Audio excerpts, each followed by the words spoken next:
Hello, everyone. Thank you for joining us. I'd like to kick off this webcast by just welcoming everyone. Thank you all for, excuse me, got a tickle just as we started this. So thank you all for joining us. And this is going to be really an exciting and wonderful webcast talking to Billy about his experience in the MILR so far, his MILR program so far. He's a new MILR this semester, so I just started in August. So we're really excited to get this started. So Billy, why don't you tell us a little bit about yourself? Yes, thanks so much, Jerry, and happy to be here and welcome. Good afternoon, good morning, good evening, everyone. Thanks so much for spending the time with us today. But as Jerry said, I'm Billy Sudiarto. I'm a first-year MILR. Just been having a great time so far on campus. Today is actually a pretty nice day in Ithaca. A bit cold, but we'll get to that in a second. But I was born and raised in Indonesia. A little bit about me. I moved to the US when I was 16, and since then did high school and undergrad at Indiana University Bloomington studying HR management. Past 3 years, I was working at Citi as part of their rotational analyst program, spending a time rotating between learning and development, compensation, as well as talent management. And in this role, I'm currently first year MILR as well as the graduate office assistant, working with Derry and the team at the grad office. So really happy to do our first webcast around prospective students on application. So again, happy to be here. Thank you, Billy. We're just going to talk a little bit about the application process to get started as some more people are joining. We will be recording this session, so we'll be able to put this on our website as soon as we're done. I also want to remind everyone, if you have any questions that you'd like to ask, please feel free to put those in the chat and we'll answer them. I'll either answer them while Billy's communicating with you and giving some of his talk and some of his answers, or we may be getting to them later in the talk. I answer questions all day long, and I love to have independent meetings with all of my prospective students. So if you do ever want to have a one-on-one meeting, please reach out to our office. I'll post the address in the chat, and I'll post the address later at the end of the session to show you how to contact us. But just contact us, and you can definitely get on my calendar, and we can talk one-on-one just specifically about what you're doing and what your journey has been. I recruit a little differently here in the MILR program than they do in other programs. I basically help students put their strongest application in, their most competitive application in. So I work with you to talk about what you're looking for and where you are so far in your journey of education. So don't worry about a silly question. So feel free to answer. And again, that's really what we're here for. We build a sense of community and family right from the application process. So we just welcome you in, and we'll help you do what we can do to help you get into this program.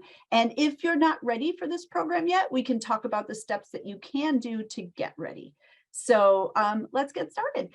So Billy, why don't you tell us a little bit about how you learned about the MILR program and what research you did about the program before you applied that helped you decide that MILR was the program for you?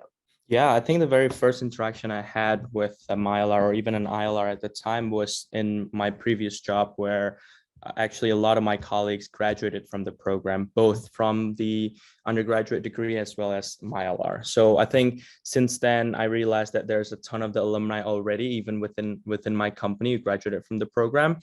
And I've always had a goal to go to graduate school. And at the time I was just flirting around with the idea of going back to school. And then I started to research about ILR. And you know, as you know, there's a ton of resources out there available when it comes to our website, YouTube. I went on the YouTube channel and had really good resources when it comes to student experience, as well as webcasts like this. So that was my very first interactions. And the more I kind of decided that I kind of want to apply to grad school, I began to talk to current students and alumni. I think this was my biggest win when it comes to figuring out if ILR, and it is the best school that is fitting in terms of my career aspirations. And that process really helped me a lot, understanding if it's the right school, what are their experience, where do people end up after the school, and everything in between. So I did set up a lot of those just informal chat, reaching out on LinkedIn, or even using a lot of the different networks that you can utilize. And so in that note, if you are interested in reaching out to current students, alumni, our office will be also, Jerry's office, happy to share that contact as well. And as Jerry mentioned, Jerry was also a big help in terms of figuring out if this is the right program. I think, and similar to a lot of other programs out there, you can actually speak with the admission team to figure out if this is really the right program and getting those tips. So I really did get a lot out of my conversation with Jerry at this time about a year ago. Time flies. Yeah, those are, I guess, the three things that I did when it comes to learning more about the program. That's perfect. I also want to let everyone know I just recorded last week a video that is strictly tips for completing your application. So, and that's new to our website. You have to just scroll all the way down to the bottom of our website and you'll see some of our videos. Now, some of our videos are a little bit older. There were some challenges with pandemic, with making sure we could get people into the studio and making sure we could record videos right. So we've got a lot more videos that are coming. We're doing a second year student video that'll be coming. So it'll be our students talking about what it's been like for them in the program, and now that they're getting ready to go out on the workforce and they're recruiting, what that looks like for them.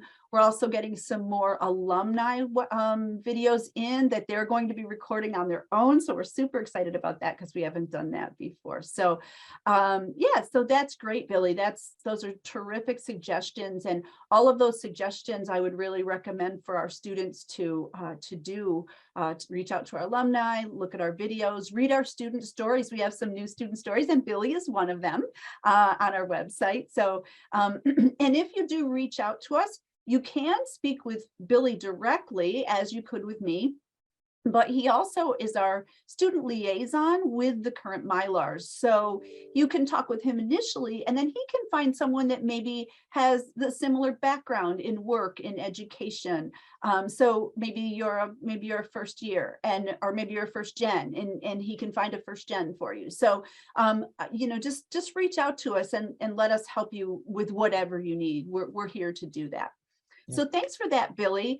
Can you tell us anything about when you were applying? We know you need to write a statement of purpose. Yep. So I've given some hints on how to write that statement of purpose, but can you talk about how you did and what you thought about when you were doing yours? Yeah, absolutely. So I think my very first step was, after doing the research and speaking with you, was when I actually got those tips of writing it on the big three. I think you mentioned, why you, why MILR, and what after. I think those are a really good talking points when it comes to how would you, what are some of the things that you want us to know about you. And I think I took it in a way where I really want to be my authentic self when it comes to why do I need a graduate program, why MILR, and why this school specifically.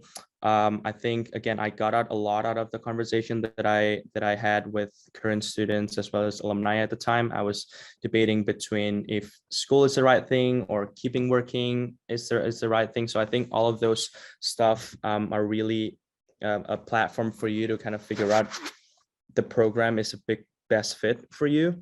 I think your story is as important for us, or for the school, to know whether or not you'll be a good fit. So I spent some time talking about my background. I spent a big portion of it kind of defining why MILR is something that I really want to pursue. And a big thing about it is when you start talking to alumni or current students, you realize that it's much bigger than the school. It's the connection you make, it's the professors, it's the alumni, or even the subject matter expert in the industry, right?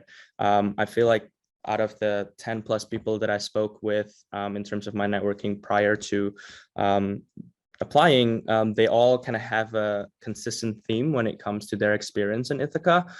In MILR as well, they talk a lot about the cohort, they talk a lot about the tight-knit community. We have about 55 to 60 students per cohort, so there's two classes of 100 plus students. So I think you're learning as much from each other as well as from in the classroom. So I think those are some of the things that I did share in my essay. And again, just be your, I think, authentic self when it comes to answering these questions. Perfect. Thank you, Billy. I also tell students that think about if you were standing in front of this committee. So what would you want them to know about you? How would you convey to them that this is really the program for you? Also, when you talk about where you want to go, one of the other things that we're doing, and we are very, this is our motto in the MILR program, in the ILR school, and I really feel at Cornell as a whole, it's student first. That's what we always think about. What's best for our students. Yeah. You can see that in our response to the pandemic. You can see that in what we've done since the pandemic, and you can see that in our application process. So when we ask, where are you thinking about going after in the third part, it's really to see if what you want to do is something we can help you do. Right. So we want to make sure that if you're going to spend the time and the effort to come to our program, that it's going to get you where you want to go. If it's anywhere in HR or labor relations, definitely we will. But it also encompasses some things from other backgrounds. So maybe you don't come from an HR background, you come from something a little bit different. We do have a lot of psychology students that come. We do have people that come from very different undergraduate backgrounds, but they're doing a shift within their career. They've done some work in their career, and now they've decided that this is really the next path for them. So I really encourage you to not eliminate yourself. That's why we have the pre-assessment available to all of you. If you haven't done it already, do it. It'll give you a really good assessment about where you are. And again, it will help generate an appointment with me. And again, don't take yourself out of the running because it's Cornell, because you may not have the background, maybe because you're not sure that you were strong enough as an undergrad. Let's have a conversation if you're interested, and we'll see. And I have a really big moral compass when I recruit, so I'm going to be really honest, and sometimes that's really great and sometimes that's kind of hard, but I definitely will be. So if you're thinking about any of this, I just really encourage you to go ahead and take that next step. And if I can add one thing, Derry, I Please think do. Yes. the one out of the three prompt that you've suggested to us, the what after, was maybe I spend most time figuring out what I want to write. And I think looking back now, it's okay not to know what you want to do after. I think that's, in my opinion, that's a big part of why you want to go to grad school, is to open up a lot more doors. People come here from different backgrounds, some in HR, some even didn't have any HR classes or HR background whatsoever, right? So I think it's opening up a lot more doors, and it's okay to not know that, but I think share that, what kind of aspirations or what are some of the things that you might want to accomplish from coming out of this program. So I thought that was a good advice that I got from an alum. Yeah, that is great. You don't have to know exactly what you're going to do. Absolutely, Billy. That's great. Thank you for clarifying that, because that's true. You don't have to say, I want to be this for this company, but we do want to know what you're thinking about. And also, like in the main part of your statement of purpose, what are you passionate about? How do you see yourself being impactful in the world of work, right? How do you think that you can be organization-wise, nationally, globally? How can you be impactful? And is that what you want to be? Maybe you just want to do a small startup and you want to be very influential for a small startup that you want to be part of, or you are an entrepreneur and you want to make sure that the company that you're starting is really focused on its labor side. So all of that, anything that you're thinking, just let us know. Billy, one thing lastly about the application that I want you to talk about, some of our students get really pretty nervous when they think about recording that online video. Can you tell us what your experience was, and now since you're past it, what you're thinking about? Yeah, no, that's definitely in every questions that I had when I was researching about the program. I think the interview comes at the end as part of your application process. If I remember correctly, it's definitely it's an expansion of your essay, right? So I think what I think we want to hear is you told us about it during the essay. How are you really kind of sharing that again in person when it comes to just recorded interview. There's no math or trick questions that comes to it. I think it really designed to capture a candid answer based on what you have shared with us through the essay. So I think, again, just be your true self. I think there's no right or wrong answer. We just really want to know, some of those questions that we ask, and we want to see that from the interviews. I think it's 5 questions with 90 seconds each to answer. So should be a fun way for us to get to know you. That's exactly right. It should be a fun way for us to get to know you. I was watching the Olympics several years ago, and there was a gymnast that came on, and she was very young, and the interviewer said, "Are you nervous?" And she said, "Nervous? No, I'm excited." And I just have used that as such inspiration. Absolutely be excited about this interview. It's one more opportunity for you to talk directly to the committee. Your statements, the statement of purpose that you wrote will be read, and the interview that you give will be watched. So just one more opportunity to sort of build continuity in your application. And again, just talk to the committee and say, yeah, you want me, and here's why. Okay, so great. So that's a little bit about the application process, which we're all kind of thinking about now.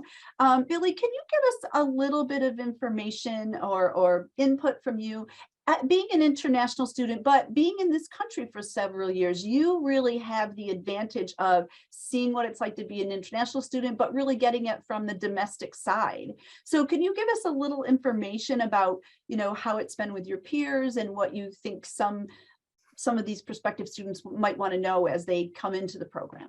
Yeah, absolutely. I think it's been a big part of the time at MILR so far, all throughout, from the moment I was thinking about doing a graduate student up until today. I think the cohort itself, you'll hear us say this a lot when it comes to just how resourceful and how supportive each other's we are in the program. Again, it's a not too big of a program, so you definitely will know most of the people that you're going to be being in the same class, same bundle projects, same clubs, or even activities that we do together, social events. So I think that support system was a big piece that I really enjoy, coming out of different backgrounds.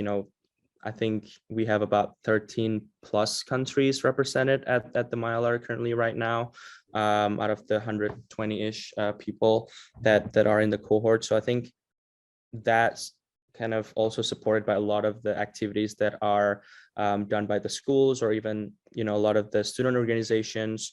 That becomes a network that not only professionally that will help you down the road, you can learn from each other. And I think that was my favorite part, is that's the indirect learning that you get out of this program, is by learning from each other. People coming from different background, different skill sets, years of experience. I think you learn as much of that inside and outside of classroom. And people here come back to our point earlier about what you want to do next, right? People want to do a lot of different things, and I think it's very enriching to see that people's goals are different. I think they're very the caliber of the people and the type of things that want to achieve after completing this program is very enriching to see, to kind of compare notes. I see a lot of stories where people come into the program with an A goal, and they start talking to people, and then it becomes totally new things, right? So I think you get that support as well as a push from each other to kind of be the better version of yourself coming out of the program. So I really enjoy that part. Thanks, Billy. So I was just answering a question was in the chat, which asked about, can you put the link to the pre-assessment, and can you send us information on how to set up an appointment one-on-one? So I did that. You can also get the pre-assessment link right from our main webpage. If you're going through the main webpage, it'll say check your eligibility, and you can just click on that. But the link I put in there takes you right to the check your eligibility page. I also gave you our applicant email address. If you send an email to Zach, he will be happy to get you on my calendar. We get you on as quickly as we can. As you might imagine, it's a little busy on my calendar right now, but we'll get you on as quickly as we can. So thanks for that, Billy. That was really helpful. So let's talk a little bit about what happens after you submit your application and then you're admitted into the program. Let's talk a little bit about your journey. So what are some of the things that you did when you were first admitted to the program? Yeah, I think that was obviously great news hearing that I got admitted, but I think the real question starts after that in terms of, okay, what's next, right? I think a lot of us had to leave our jobs, or some of the straight through will have to decide not go to work, but go back to school. So I think this is a very important decision in your life. I think it's one of the most important thing too when it comes to deciding on doing in grad school. So what I did, this is my way about like just talking to more people. I think I talked to my current manager at the time. I talked to like a little bit of more alumni, and just trying to decide what the pros and cons about going to grad school. And it is a big investment out of everyone's life to go back to school. So in the individual cases, definitely weigh that option very carefully. And I think, you know, one of the other things that our office can help solidify that kind of decision is to either schedule a campus visit. There'll be Discover MILR as well, which I'm pretty sure we're going to talk about it in more details about that welcome day, in terms of getting a sense of what it's like to be on campus, taking classes, meeting faculties and current students. Like myself, though, I wasn't able to actually attend a Discover MILR because I was pretty far away from Ithaca at the time, but there were some virtual events that I attended as well, that just to get better understanding of if it's, you know, the right environment, the right program, the right fit. And it takes a lot of I think courage to be able to say, okay, I'm going to go back to grad school, and if it's the right thing. So I would weigh all of those options. And in my case, I think when it comes to what's next, I really want to pivot into a different sets of career in the human capital and organizational effectiveness. And I think, in my opinion, this school is able to give me that platform for me to get to that next level with the amount of faculty and professors that are available here when it comes to the curriculum, but more so also the alumni network, the company that recruits here. I think that's been a theme that I really enjoy the most. Is like, you don't need to explain kind of where you went to school or which program you're in, right? If you're in the industry, you know that it's an ILR school, and what we do, and where I think the biggest and the best way to measure that is that where people end up after taking this degree. And I think I saw that on a flyer somewhere, one out of the two people in the executive level at Fortune 500 company graduated from this program in Cornell. So those were a big selling point for me specifically. I know people come from different backgrounds as well as different career aspirations that they want to do, but asking these questions really helped me a lot really helped me in terms of answering that yes, I want to come to Cornell and do this program. That's perfect, Billy. Thank you. And yes, you're right. 1 out of 50% of the Fortune 500 and the Fortune 200 companies have a ILR graduate at the helm of their HR. We are now in our 77th year. We were the first school to really recognize HR and labor relations as a field of study. So not only are you going to be taught by the world's best faculty in HR and labor relations, but you're also going to have that very deep connection with HR and labor relation for many, many years. So this rich history has helped us be the leading force in HR and labor relations in the country and globally. So yes, thanks for bringing that statistic up, Billy. It's super important.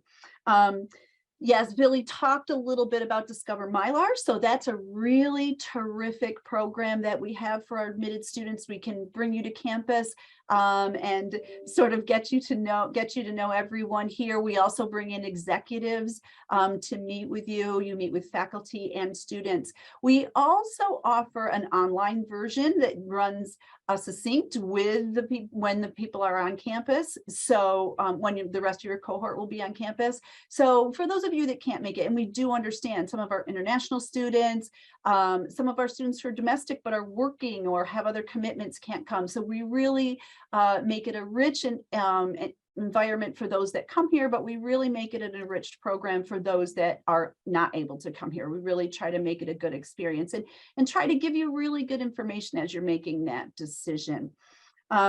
So Billy, can you talk a little bit about some of the professional development and things that are upcoming and things that you may have encountered even from Discover, and then now as you're in the program and what you see coming forward? Because Billy helps us with all of these as being our assistant in the office. Yeah, I think this was, again, one of the big part of what led my decision to come. What's outside of classroom, right? Obviously, we really enjoy learning from the best professors, but what's outside of the classroom in terms of professional development to kind of make us become more marketable when it right outside after this degree. And I'm glad to see that there are different ways that you can get involved. Obviously, we have some of the student organizations that are officially run by the different student leaders. There's a graduate student association. There is a human capital association that are in conjunction with the Johnson MBA program as well. We also have international student association. So they do events regularly outside of class time, obviously, when it comes to just professional development events, networking one-on-one. Some of the second years of people who've been through an internships and gone through recruiting season would share their experience. We do actually this next Friday, we'll have HCA, Human Capital Association, host a symposium. It's a one-day full event where we're bringing a lot of our alumni from our corporate sponsor to come and spend days with a day with us to talk about their experience. Last 2 weeks, we have CARS, which is Centers for Advanced Human Resources Studies. It's a department here at ILR, which actually is collaborating with a lot of corporate sponsor Fortune 500 company in developing research, reports, identifying trends in the HR industry. Feel free to check it out during your spare time. CARS, CAHRS Institute in our ILR school, where we actually had a roundtable of about 17 plus executive come to our campus to just spend a full day talking to current students and pick their brains about current HR trends. So these are some of the things that I think is comes with my ILR program. Very busy fall semester. If you talk to anyone, they're gonna say like, oh, it's gonna be full force once you step foot in Ithaca when it comes to just classes, recruiting. But I think those professional development events really stretch you to really push your boundaries when it comes to what career might you want to do after this. Which companies do you like more? Which company do you want to talk to when it comes to the career fair and stuff? So it's definitely keeping us busy in a good way. That's great, Billy. Thank you. You know what? I'm going to take a pause right here because I got a really, really good question in the chat. And I know this was one of the things we were going to be talking about next. So this is perfect timing. But I have a student that's talking about, the 6 required courses and the 6 concentration courses and the elective courses. And what specialities do these electives have? Well, I can tell you this. The one thing that I think is so amazing about the MILR program is its tailorability, right? So you can take classes in ILR school, you can take classes in the Johnson Business School, you can take them in the law school, you can take them in the hotel school. The hotel school is the #1 hotel school in the world. And HR in each place and labor in each place. Some are unions, like some of the hotels that hotel works with, some of them have unions. Some of them are talking about HR concerns. So there's so many different ways that you can tailorize your degree for what you want to do. So sometimes I'll have a student that says, I want to be the expert in compensation. So that's what they're going to do. They're going to take all of their concentration courses and all of their electives, learning about compensation on the business aspect, on the law aspect, and on, the personal aspect, right? So all about compensation. But then we have other students that say, I don't want to really do that deep dive in one thing. I want to be broader. So I want to know a little bit about labor law, and I want to know a little bit about collective representation and dispute resolution. But I also want to know about diversity, inclusion, equity, and equality. So I kind of want to really be that well-rounded person. So it's limitless almost, the number of classes that you can take. So we have some listings of classes that have been offered in the past that are already approved to count towards your MILR degree. But we also have a petition process. So say, for example, there's a new class being taught at the business school, and you really feel this would be good for your degree. You can get the syllabus for that, write a small explanation of why you want it to count, and you fill out that form and you submit it to the committee, and the committee reviews it and either approves or does not approve it. I will say that most of the time, the committee will approve any class that is recommended. It's never going to approve the wines class. I know that would be good for networking, but they're never going to approve the wines class, which is a great class here at Cornell. It's tougher than you think, but they are very reasonable. And if there's a new class taught, we want to know about it. So if you hear about it, let us know, let us see if we can count it.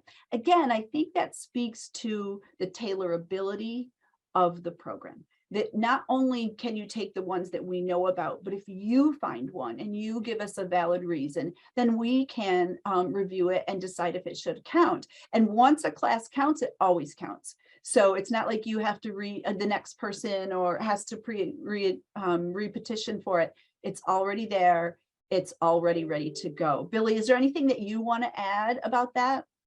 Yeah, I think I was kind of benefit of the flexibility on the class, and then the required core courses too. I think when it comes to the structure of the academic curriculum, you do have those core classes, but we actually have spare a lot of part of the curriculum for you to take electives of what you want.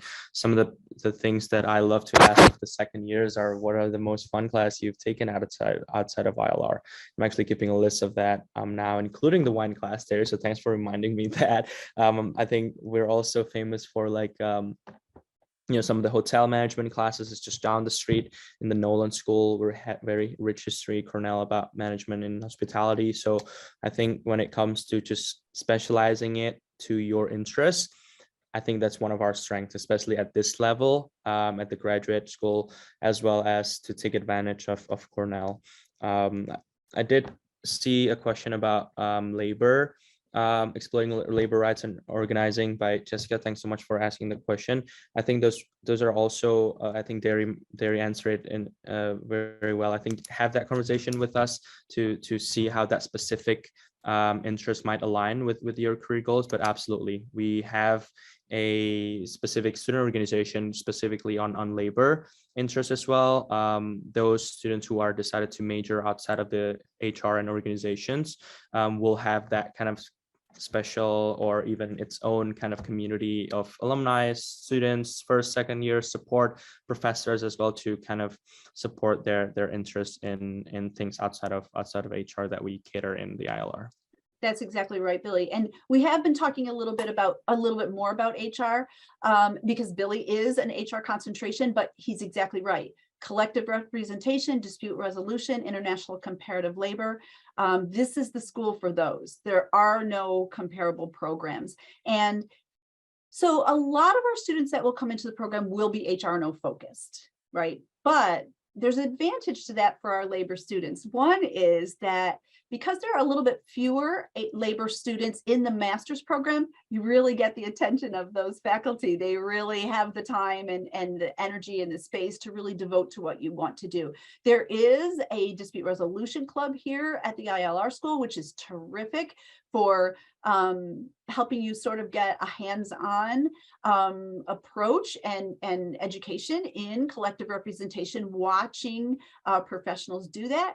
Though that club works right with current students. They help dispute resolution, usually with undergraduate students that may have had a little bit of difficulty here and now they're in a judicial situation. So our students can come in as mediators. So again, it's really hands-on right there watching the professionals work and being part of that and contributing to that. So yes, definitely our labor side is very strong.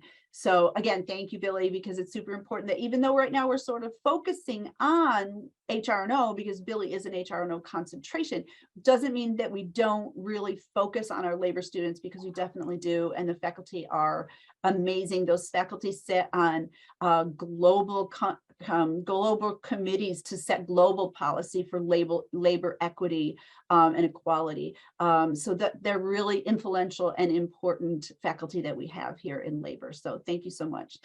So we're going to get back to the MILR, how you feel, what it's like to be a student. So when you first came in, Billy, let's talk a little bit about, how did you find out about housing? How did you find out about Ithaca? How did you find out about the Cornell community? So what were some of the things, we talked about this in Discover a bit, but if you can elaborate a little bit more about your experience. Yeah, I think, again, one of the questions I like to ask when speaking to people are like, how's life in Ithaca? How did you like it? Obviously, because I think it's a big part of the program too, because you are in a college town. And I think that community drives a lot of how your experience is going to be. So I thought that was an interesting and an important question to ask when figuring out if this is the right program for you. But in terms of housing, I think we as an office will give you, a resource when it comes to just links or like websites, and even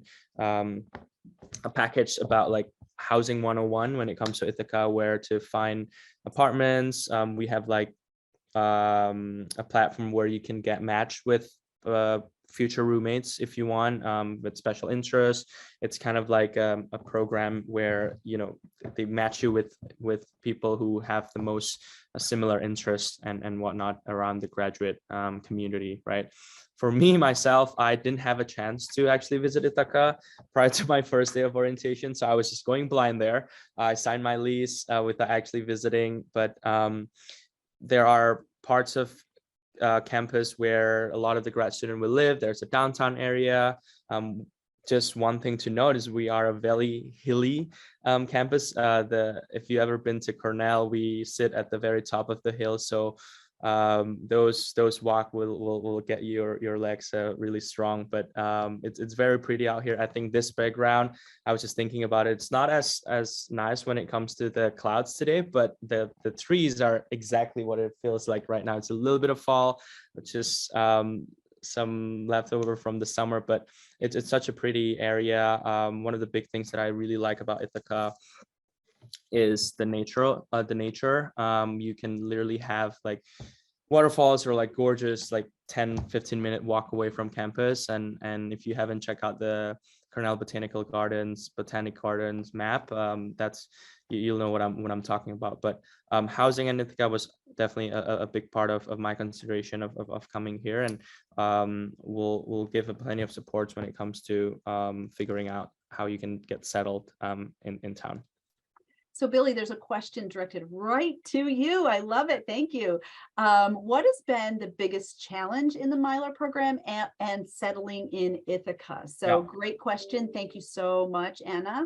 Thank you for that question. I think for me, the first couple of months was just going back on campus with like 1,000 things to do, right? You have networking, you have classes, you have social events. Obviously, you start meeting like suddenly 100 new people during your first week, but that was in a challenging but fun way.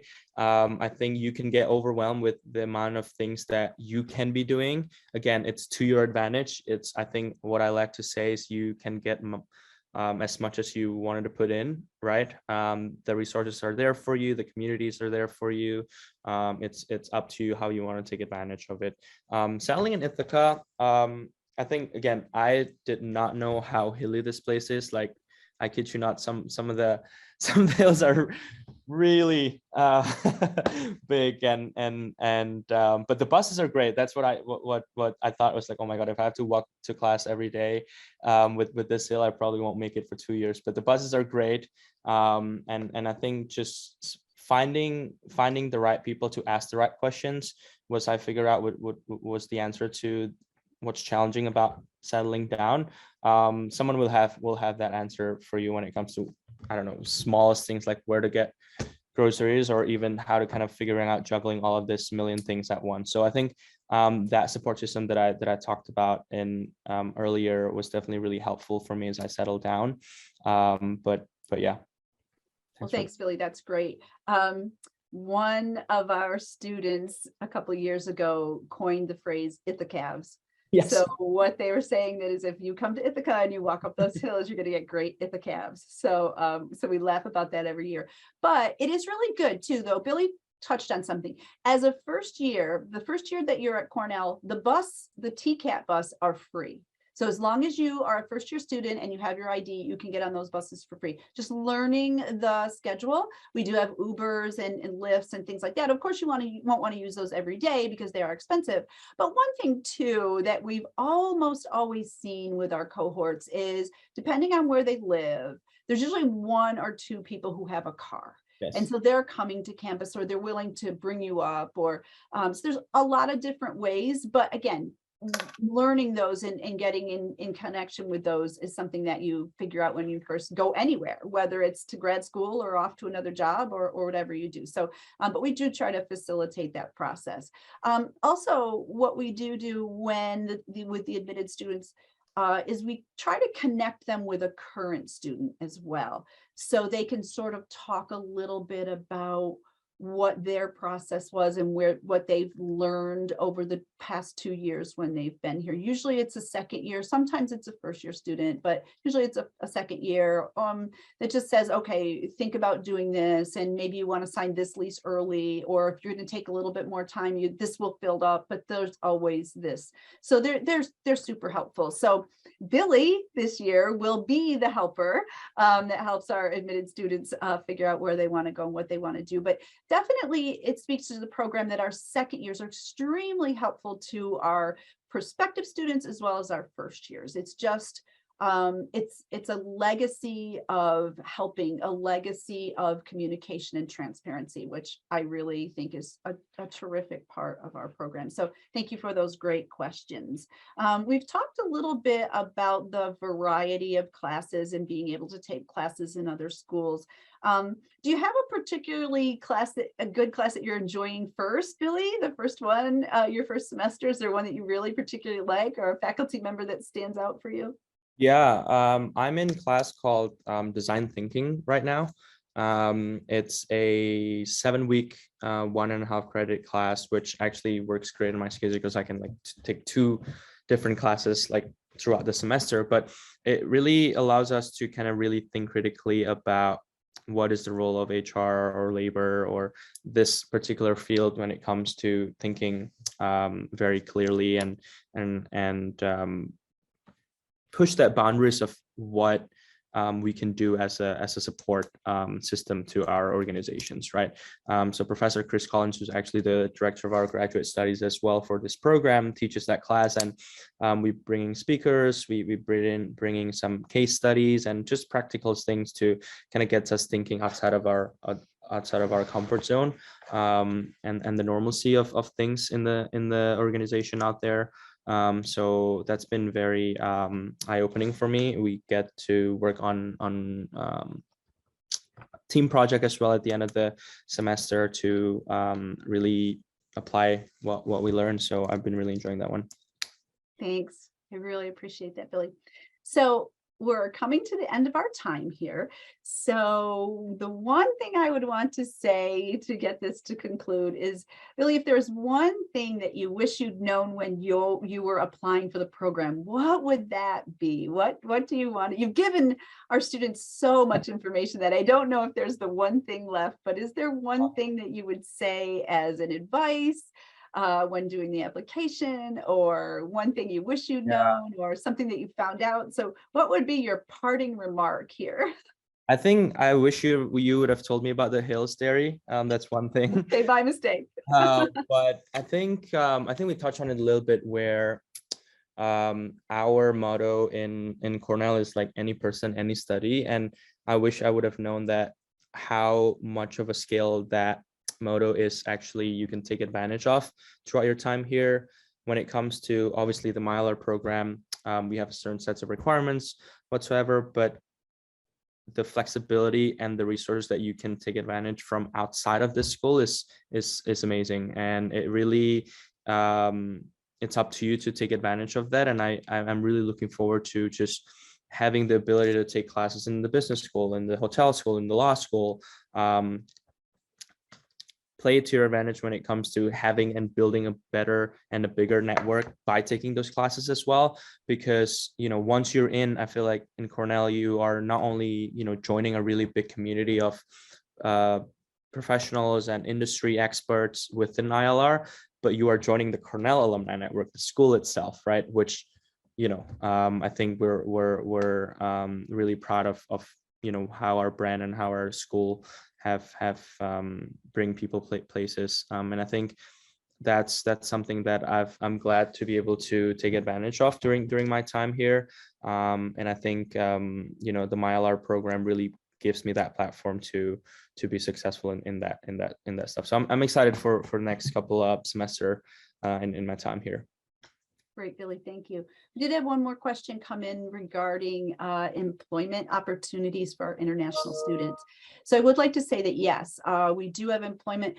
The ILR school has a dedicated career services office that works just with our ILR students. There is a campus career service office that works with everyone on campus, but we're lucky enough and blessed enough in this school to have our own team that helps just our students, undergrad and graduate.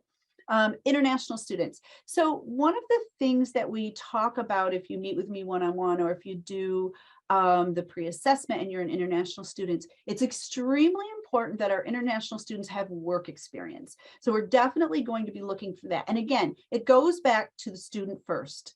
So what we've found out, again, being the longest running HR and labor relations school, we have learned what employers are looking for and what employees are most successful. And when it comes to international students, it's a little bit harder for international students to get sponsored here in the US, but many of our international students do end up working here in the US.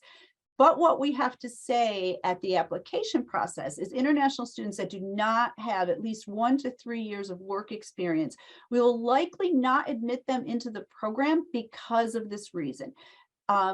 Domestic employers traditionally really only sponsor international students that come in with work experience.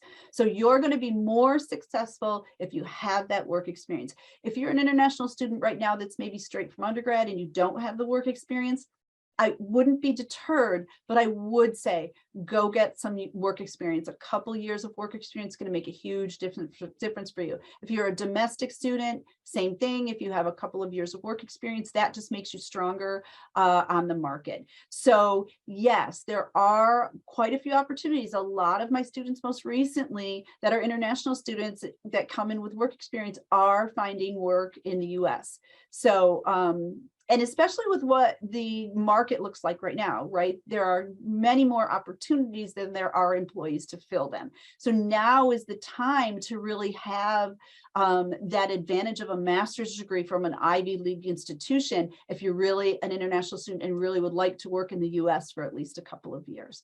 So yes, I do think that really describes how our international students recruit. And Billy will see this year as well, because we don't encourage international students to start in the spring, because international students must have 2 consecutive years of study in the or semesters of study in the US before they're eligible for an internship.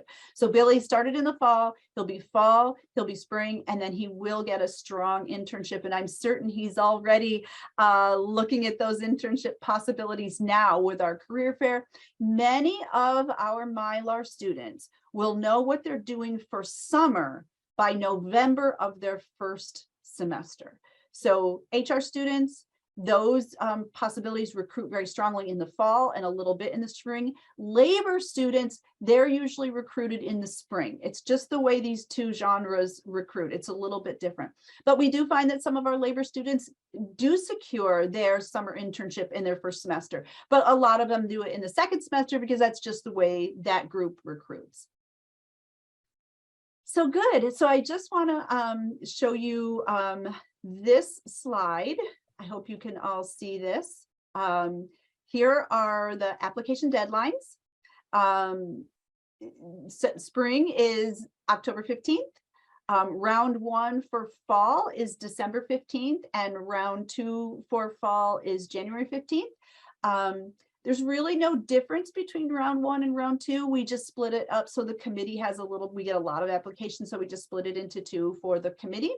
There's the email how you can contact us, and there is the link, which I put them both in the chat. So there's the information for getting in touch with us. Let me just stop my share here. I see that we have one more question that came in. Yeah, so that's the one that we just answered. So thank you all so much for hanging in there with us. We hope that this was helpful. Billy and I are very glad that you joined us. And I look forward to seeing all those applications. And again, if you want to speak with me, if you want to speak with Billy, just send us an email and we'll get you on our calendars. Take care and enjoy the rest of your evening.